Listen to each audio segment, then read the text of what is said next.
Assalamualaikum warahmatullahi wabarakatuh. Saya Muhammad Maskur Afandi, Prodi PAIB. Dalam makul Kapitan Selekta, di sini saya menjelaskan tentang metode berpikir dalam pendidikan. Dalam kajian metodologi berpikir ini ada 3 kajian. Yang pertama, metode berpikir kritis. Yang kedua, metode berpikir analitis. Yang ketiga, metode berpikir sistematis. Oke, kita lanjut.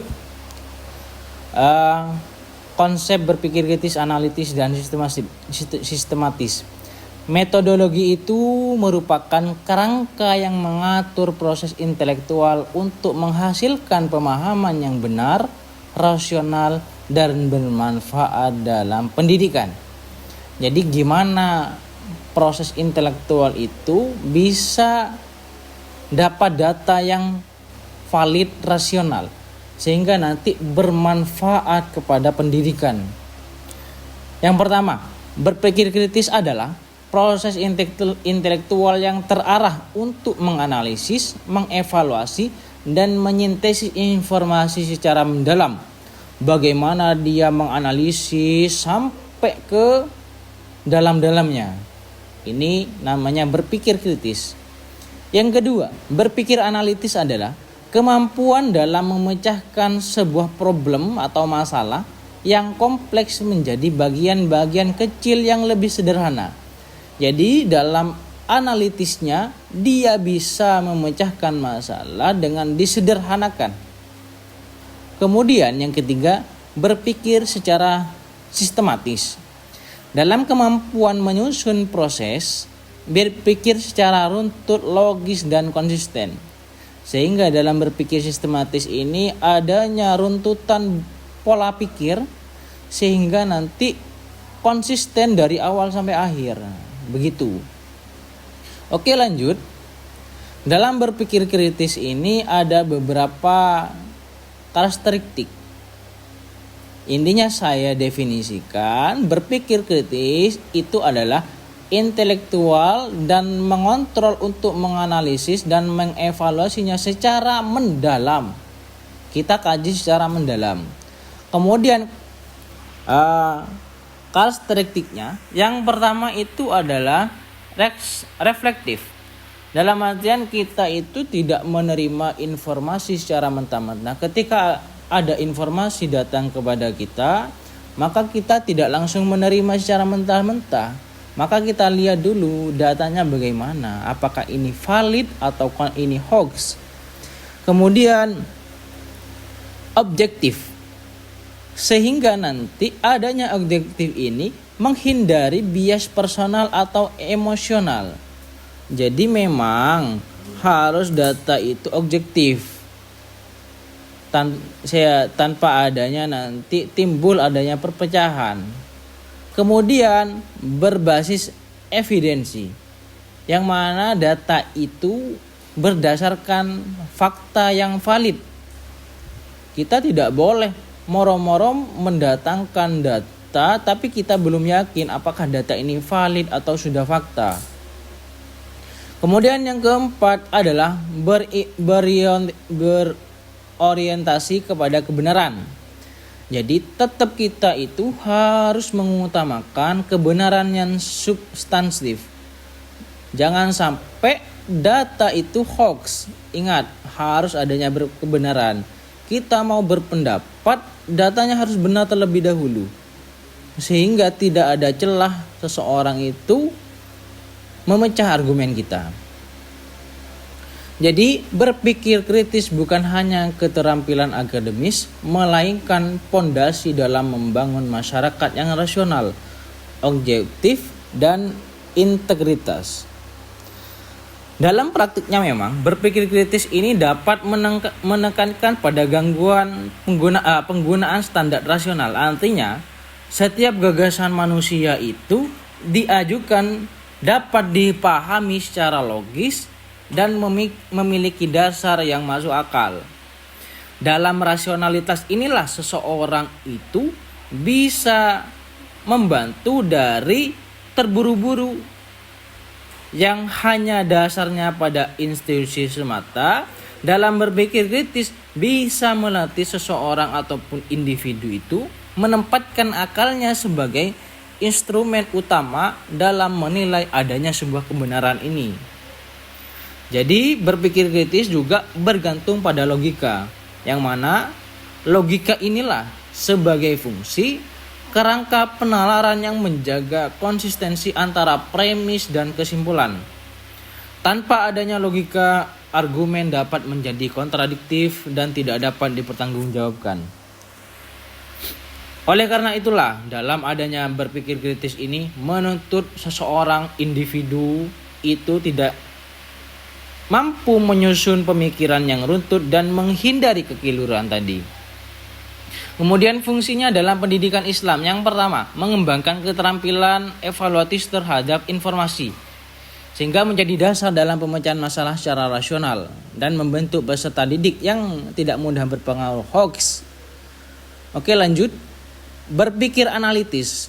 Definisi berpikir analitis adalah bagaimana seseorang itu memiliki kemampuan intelektual yang berfokus pada pemecahan masalah atau fenomena yang kompleks menjadi bagian kecil yang sederhana. Karakteristiknya yang pertama ada reduktif, bagaimana dia memecah kompleksitas ke unit yang lebih sederhana, jadi menyederhanakan sebuah masalah. Kemudian yang kedua adalah struktural, bagaimana kita itu bisa memahami secara bentuk keseluruhan tapi dengan kesimpulan yang sederhana. Kita simpulkan secara sederhana, tapi kita paham bentuk secara keseluruhan. Itu analitik.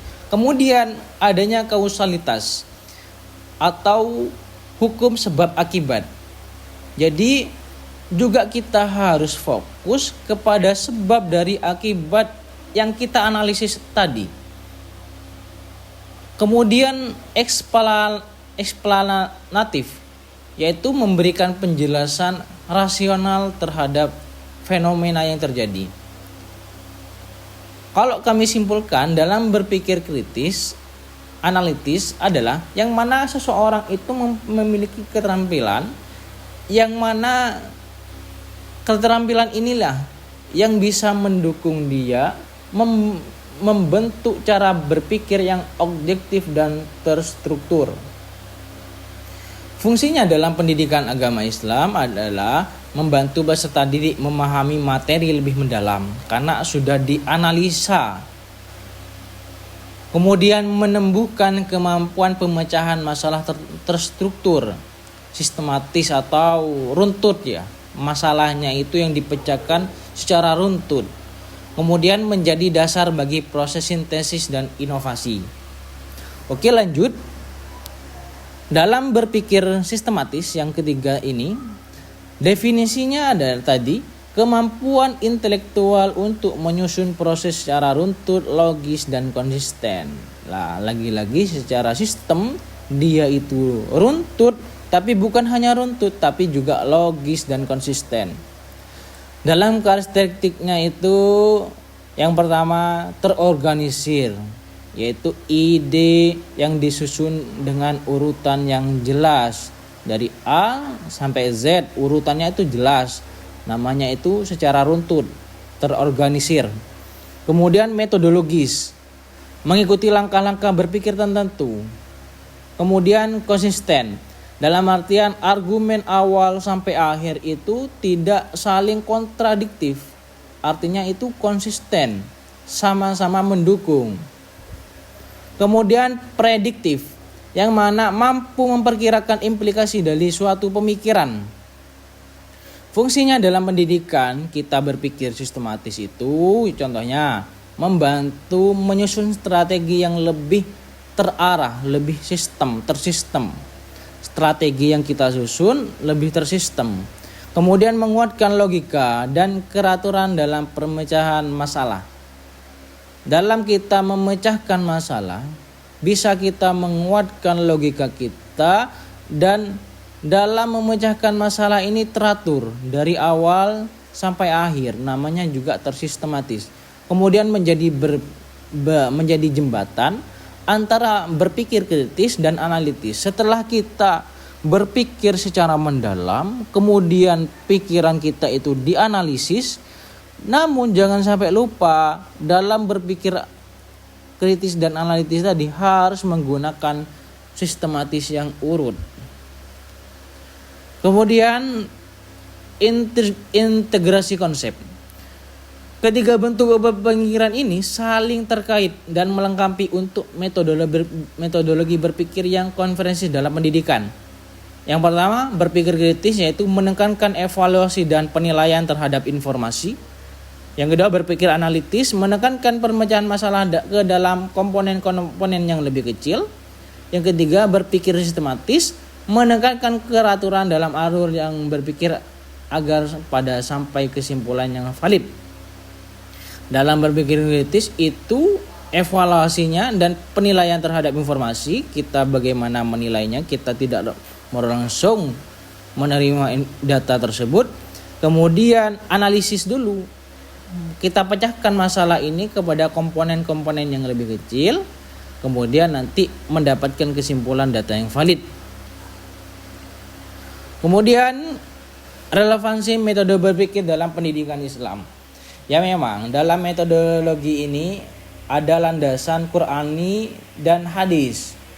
Yang pertama, landasannya itu surah Al-Imran, menyeru manusia untuk berpikir. Biasanya afala ta'qilun, afala tatafakkarun, afala tadhakkarun. Banyak ayat-ayat yang menyuruh kita itu untuk berpikir. Kemudian setelah berpikir itu kita renungkan, tadabburun. Kemudian afala tadhakkarun, apakah kalian itu mengikuti tanpa adanya ilmu. Kemudian ada hadis, barang siapa yang mayuridi wa bihi khairan yufaqihu fiddin. Barang siapa yang Allah kehendaki kebaikan, maka Allah akan pahamkan agama. Kemudian legalisasi ijtihad, tidak ada agama bagi orang yang tidak berakal. Jadi ad-din lil aqil, bagi orang yang berakal. Kemudian relevansi dalam konteks kontemporer, bisa menyaring banjir informasi di era digital yang seperti halnya banyak berita hoax sehingga tidak mudah percaya. Kita saring dalam informasi, berpikir gitu. Kemudian menghadapi pluralitas pemikiran dalam pendekatan rasional. Dalam pemikiran-pemikiran yang plural, kita bisa melalui dengan rasio yang logis. Kemudian mengembangkan problem solving berdasarkan nilai-nilai Islam. Jadi tujuan pendidikan Islam ini adalah memang membentuk insan kamil yang memiliki keseimbangan antara aspek intelektual, spiritual, dan emosional dan moral. Oke, lanjut. Relevansi tujuan pendidikan. Tujuan pendidikan Islam adalah membentuk Islam kamil tadi.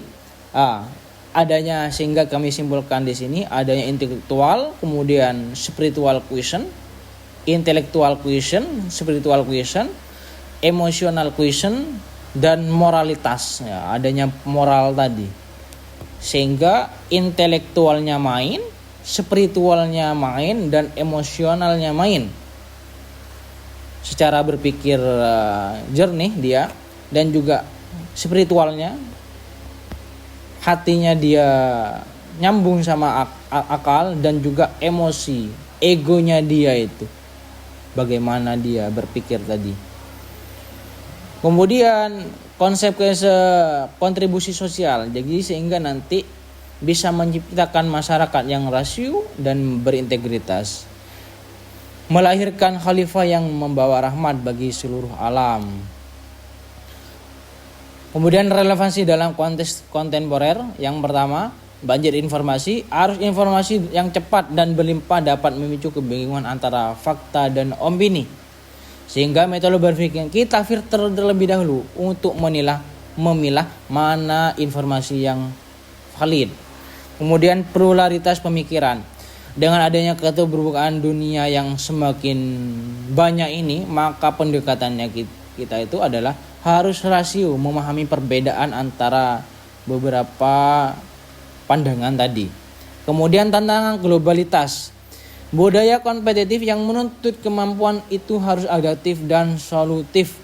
Sehingga metode berpikirnya problem solving berlandaskan nilai-nilai Islam. Oke. Terima kasih dari saya dari awal sampai akhir. Kurang lebihnya mohon maaf. Wassalamualaikum warahmatullahi wabarakatuh.